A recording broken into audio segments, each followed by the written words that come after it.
Dear students, आज जावा में मैं आप लोगों को एक्सेप्शन हैंडलिंग के बारे में बताऊंगा। एक्सेप्शन हैंडलिंग इन जावा, ये आज के लेक्चर का टॉपिक है।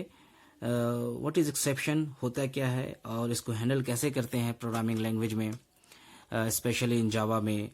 तो सबसे पहले चलिए हम समझते हैं एरर क्या होता है। क्योंकि जब आप प्रोग्रामिंग लिखते हो तो उसमें बहुत हद तक ये चांस होता है कि फर्स्ट अटेम्प्ट में कुछ न कुछ एरर हो या नहीं भी हो सकता है। तो एरर्स जो होते हैं उसको आप फिक्स करते हो, रिमूव करते हो, देन कंपाइल करके फिर रन करते हो। ठीक है, तो एरर को हम देखते हैं। एरर समझते क्या है, इसकी डेफिनेशन ये है, an error may produce an incorrect output और may terminate the execution of the program. Error जो है वो कोई भी आउटपुट जो प्रोवाइड करेगा या जो आउटपुट आएगा वो इनकरेक्ट आएगा एरर के थ्रू, या फिर एरर के थ्रू जो प्रोग्राम है वो टर्मिनेट कर जाएगा, एग्जीक्यूट नहीं करेगा, उसको हम एरर कहते हैं। ठीक है, अब एरर के टाइप्स को हम देखते हैं। एरर के टाइप्स क्या होते हैं? एक जो टाइप होता है वो कंपाइल टाइम होता है और एक होता है run time. Compile time error उसको कहते हैं जिस एरर्स को कंपाइलर जो है डिटेक्ट करता है। जैसे आप प्रोग्रामिंग लिख रहे हो, सोर्स कोड प्रोग्राम आप लिख रहे हो, ठीक है, लिखने के बाद जब आप कंपाइल करते हो तो उसमें जो भी एरर्स वगैरह होता है वो डिटेक्ट करता है और उसको बताता है। उसके बाद प्रोग्रामर क्या करता है, उस एरर्स को फिक्स करने के बाद फिर से वो कंपाइल करता है और उसके बाद जाके वो प्रोग्राम रन करता है। ठीक है, तो ये हो गया कंपाइल टाइम एरर।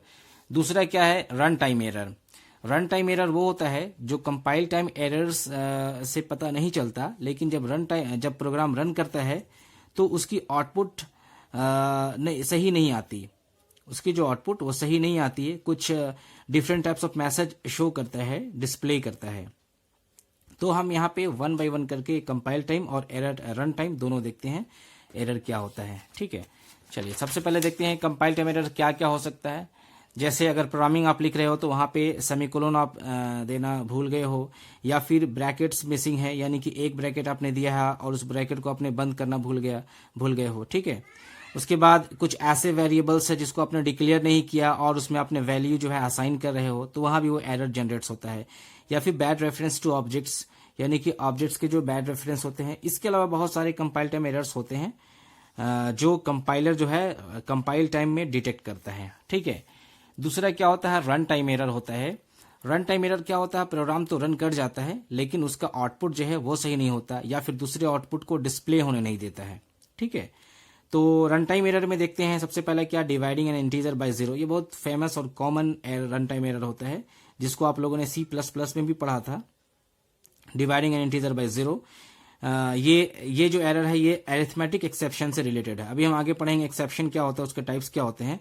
तो ये जो है अरिथमेटिक एक्सेप्शन से रिलेटेड होता है।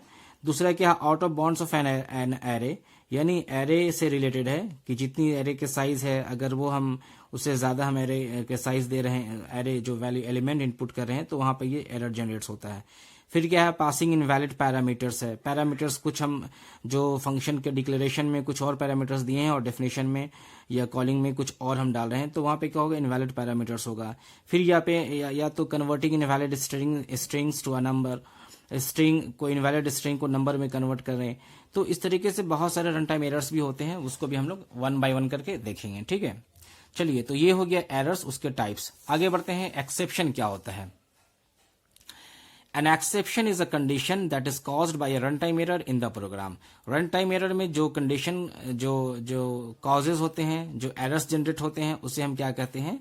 एक्सेप्शन कहते हैं। ठीक है, अब जब ये एक्सेप्शन होता है, जब ये एक्सेप्शन हम लोग को पता चल गया, लेकिन इसके बाद हम, चूंकि टॉपिक हमारा एक्सेप्शन हैंडलिंग, दैट मीन्स अगर कोई एरर रन टाइम जनरेट होता है तो उसको हम हैंडल करेंगे। राइट, हैंडल इसलिए कर रहे हैं, इसके फायदा क्या हैंडल करने का? इसलिए कि हमारा जो प्रोग्राम है वो टर्मिनेट नहीं करे, वो रन करता रहे। अगर कोई एरर जनरेट हो रहा है रन टाइम में तो उसको मैनेज कर ले, उसको हैंडल कर ले, बाकी के स्टेटमेंट्स है वो इजीली डिस्प्ले हो जाए और रन कर जाए। इसी को हम कहते हैं एक्सेप्शन हैंडलिंग। ठीक है, उसके बाद हम देखते हैं कि for managing the exception we have to perform the following task. हमें ये 4 तरह का टास्क को परफॉर्म करना होता है एरर्स को मैनेज करने के लिए। सबसे पहले क्या है, हिट द एक्सेप्शन। हम पहले एक्सेप्शन को कैच देखेंगे, एक्सेप्शन क्या है। ठीक है, जैसे हमें एक्सेप्शन मालूम हो जाए उसको हम थ्रो कर देंगे, थ्रो द एक्सेप्शन। फिर क्या है, कैच द एक्सेप्शन। फिर क्या है, हैंडल द एक्सेप्शन। राइट, ये 4 तरह का जो टास्क है ये परफॉर्म किया जाएगा एक्सेप्शन हैंडलिंग में। राइट, चलिए अब हम देखते हैं एक्सेप्शन के बाद हम कुछ देखते हैं एक्सेप्शन के टाइप्स क्या क्या होते हैं। आइए कुछ टाइप्स मैं आप लोगों को दिखाता हूं। सम जावा एक्सेप्शन टाइप। सबसे पहले क्या है, अरिथमेटिक एक्सेप्शन। ये अरिथमेटिक एक्सेप्शन जो मैंने अभी आपको दिखाया था डिवीजन बाय जीरो, तो उससे रिलेटेड जो भी अरिथमेटिक से रिलेटेड जो एक्सेप्शन होंगे वो इस टाइप में आएंगे, ठीक है। फिर सेकंड क्या, array index out of bound exception. Array का साइज हमने 10 दिया और 11 एलिमेंट डालेंगे तो फिर यहाँ पे ये जनरेट होगा। फिर एरे स्टोर एक्सेप्शन, इसका ये होगा कि जैसे मान लीजिए एरे आपने डिफाइन किया इंटीजर का, आप डाल रहे हो कैरेक्टर, तो वहां पे ये रन टाइम जब हम कंपाइल करेंगे वो तो रन कर जाएगा, लेकिन रन टाइम में ये प्रॉब्लम क्रिएट करेगा। क्यों? क्योंकि आपने एरे जो डिफाइन किया वो इंटीजर है लेकिन आप डाल रहे हो कैरेक्टर, तो उसमें किस टाइप का वो जो एरर होगा वो इसमें आएगा, एरे स्टोर एक्सेप्शन, राइट। चलें उसके बाद देखते हैं फाइल नोट फाउंड एक्सेप्शन। ये भी आपको बहुत बार मिला होगा प्रोग्रामिंग में कि अगर कोई फाइल एग्जिस्ट कर ही नहीं रहा तो उसको हम कैसे निकाल पाएंगे। तो जो फाइल एग्जिस्ट नहीं होगा और उसको हम फाइल को ओपन करेंगे तो क्या एरर आएगा, message file not found exception, ये इसमें आएगा, ठीक है। फिर इनपुट आउटपुट एक्सेप्शन से जो रिलेटेड उसमें आएंगे। फिर नंबर फॉर्मेट एक्सेप्शन, इसके अलावा और बहुत सारे एक्सेप्शन है, मैंने कुछ एक्सेप्शन आपको यहाँ पे दिखाया हूँ, ठीक है। अब चलिए एक्सेप्शंस के मैकेनिज्म को समझते हैं। ये मैंने एक डायग्राम बनाया है, ये है एक्सेप्शन हैंडलिंग मैकेनिज्म। इसमें एक हमारा ट्राई ब्लॉक है, दूसरा हमारा कैच ब्लॉक है, ठीक है। ट्राई ब्लॉक में क्या जो स्टेटमेंट लिखाएगा वो क्या करेगा, वो जो है एक्सेप्शन जो है वहां पे डिटेक्ट होगा वहां पे, इसको हम कहते हैं एक्सेप्शन ऑब्जेक्ट क्रिएटर। और यहां से फिर थ्रोज एक्सेप्शन ऑब्जेक्ट थ्रो हो जाएगा, कहाँ हो जाएगा, कैच ब्लॉक में। यहाँ पे एक्सेप्शन टाइप लिखेंगे और वो एक्सेप्शन कैच होगा, फिर यहाँ से जो स्टेटमेंट होगा वो एग्जीक्यूट होगा, और इसीलिए इसको हम कहते हैं एक्सेप्शन हैंडलर। एक है एक्सेप्शन ऑब्जेक्ट क्रिएटर, दूसरा क्या हमारा एक्सेप्शन हैंडलर। देखिए इसका सिंटैक्स मैंने आप लोगों के सामने लिखा है यहाँ पे, ट्राई प्रोग्रामिंग, ट्राई लिखेंगे, ट्राई के बाद ये सब स्टेटमेंट्स है, कोडिंग अभी हम आपको एग्जाम्पल में दिखाएंगे। उसके बाद हम लिखेंगे कैच, और ये एक्सेप्शन टाइप है, क्योंकि एक्सेप्शन टाइप भी एक सब क्लास है, ठीक है। ये सब जो है ये आप देखिए ये सब क्लासेस हैं, राइट। तो यहाँ पे लिखेंगे एक्सेप्शन टाइप। अगर अरिथमेटिक एक्सेप्शन तो लिखेंगे arithmetic exception, array index out of bound लिखेंगे, एरे स्टोर एक्सेप्शन लिखेंगे, फाइल नोट फाउंड, जो एक्सेप्शन का मैंने यहाँ नाम लिखा हूँ यहाँ पे वही एक्सेप्शन यहाँ पे आपको लिखना होगा, और यहाँ पर साथ में उसका ऑब्जेक्ट लिखना होगा, ठीक है। उसके बाद यहाँ पे स्टेटमेंट डालेंगे। चलिए तो ये हो गया एक्सेप्शन का जो मैकेनिज्म आपने समझा, और फिर एक्सेप्शन का सिंटेक्स, फिर आपने यहाँ पे एक्सेप्शन के कुछ टाइप्स देखें। एक छोटा सा एग्जांपल में आपको हम दिखाते हैं कैसे एक्सेप्शन जो हैंडल किया जाता है। मैं यहाँ पे एक क्लास बनाया हूँ, क्लास टेस्ट नाम से क्लास, फिर पब्लिक स्टैटिक वर्ड मेन। हमने यहाँ पे 3 वेरिएबल लिया, ए बी सी, ठीक है ना। ए में 10, बी में 5, सी में 5 डाला। फिर हमने एक ट्राई ब्लॉक यहाँ पे देखिए, यहाँ पे ये ट्राई ब्लॉक है। हमने यहाँ पे क्या किया, एक्स में इंटीजर वैल्यू में क्या किया, A divide B minus C, that means A का वैल्यू कितना है 10 डिवाइड बी का वैल्यू कितना है 5 माइनस 5, तो क्या हो जाएगा 10/0। तो ये एक तरह का क्या हो जाएगा, ये एक तरह का ये जो है ये हमारा जो अरिथमेटिक एक्सेप्शन हो जाएगा, दैट मीन्स डिवीजन बाय 0, ठीक है। ये एरर है, ये एक्सेप्शन है। तो हमने यहाँ पे क्या हो सकता है ये इस टाइप से एरर जो है इनपुट दिया, जब यूजर डालेगा तो इनपुट ऐसा आ सकता है, इसके चांसेस है। तो इसको हम लेके चलते हैं और ट्राई कैच को बना के हम जो है ब्लॉक में कोडिंग करके ही चलते हैं, ताकि हमारा जो प्रोग्राम है वो जो है वो लगातार चलता रहे, कहीं पर भी वो टर्मिनेट नहीं हो और इजिली हैंडल हो जाए। तो उसके बाद हमने लिखा system dot out println X equal to X का वैल्यू लिखा, ठीक है। उसके बाद हम यहाँ पे लिखे कैच अरिथमेटिक एक्सेप्शन। यहाँ अगर कोई एक्सेप्शन जनरेट होगा तो कहाँ पे आएगा, यहाँ आएगा। फिर हम क्या करें, डिवीजन, एक मैसेज यहाँ पे हमने प्रिंट कर दिया डिवीजन बाय 0, राइट।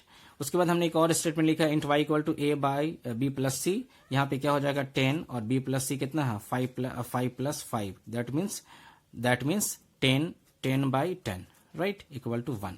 तो यहाँ पे आएगा। उसके बाद हमने क्या लिखा system dot out println Y plus Y का वैल्यू प्रिंट होगा, ठीक है। अब जब इस प्रोग्राम को रन किया जाएगा तो जाहिर सी बात है, आप यहाँ देखिए चूंकि डिवीजन बाय 0 होगा तो ये वाला एक्सेप्शन आउट हो गया यहाँ।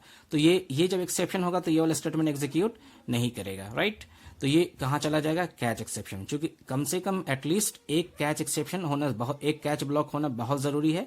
हाँ यस, एक से ज्यादा भी कैच हो सकता है, लेकिन एटलीस्ट एक कैच ब्लॉक होना बहुत जरूरी है। तो ये यहाँ आया, और यहाँ के क्या पे देखिए हमने लिखा है अरिथमेटिक एक्सेप्शन ई, चूंकि ये अरिथमेटिक से रिलेटेड है, और यहाँ का मैसेज शो कर दिया डिवीजन बाय 0। तो ये हो गया यहाँ तक। फिर आगे का जो प्रोग्राम है वो y equal to A plus B as it is चलेगा, और आउटपुट हमारा क्या आएगा, पहला आउटपुट डिवीजन बाय 0 आएगा, दूसरा y इक्वल टू 1 आएगा। अगर हम यहाँ पे ट्राई ब्लॉक नहीं डालते हैं, ठीक है, तो देखिए क्या होता है। अगर हम ट्राई और कैच नहीं डालते तो ये तो एरर था ही, साथ में साथ ये भी प्रोग्राम रन नहीं करता, ये वाला जो है लाइन ये भी रन नहीं करता, ठीक है। इसलिए ट्राई का डालने का ये फायदा हुआ कि जो भी एरर है उसको अलग से हैंडल करे और बाकी की जो स्टेटमेंट से कोडिंग है वो अपना स्मूथली रन करता रहे। इसलिए आप देखिए प्रोग्राम में कोई जो है प्रॉब्लम नहीं हुआ, कोई एरर जनरेट नहीं हुआ, जो भी हुआ आउटपुट आपको दिखा दिया। तो ये था एक्सेप्शन हैंडलिंग मैकेनिज्म इन जावा। ये तो मैंने बहुत बेसिक एग्जांपल दी। इसके अलावा आप जितनी भी मैंने एक्सेप्शन टाइप यहाँ पे लिखा हूं, आप हर एक एक्सेप्शन को आप यूज कर सकते हैं, ये वाला, ठीक है ना। ये एक्सेप्शन को आप यूज कीजिए। जैसे मैंने यहाँ पे लिखा कैश अरिथमेटिक एक्सेप्शन ई, आप यहाँ पे लिख सकते हो एरे स्टोर एक्सेप्शन, यहाँ पे कोई ऑब्जेक्ट बना दीजिए और यहाँ से मैसेज आप डालिए, ठीक है। इसको इंप्लीमेंट कीजिए और प्रोग्रामिंग लिखिए और रन करके देखिए। जो अगर डाउट हो तो कमेंट सेक्शन में हमें जरूर बताइए, कि कमेंट सेक्शन में जो भी डाउट हो आप हमें कमेंट सेक्शन में जरूर बताइए। Thank you very much.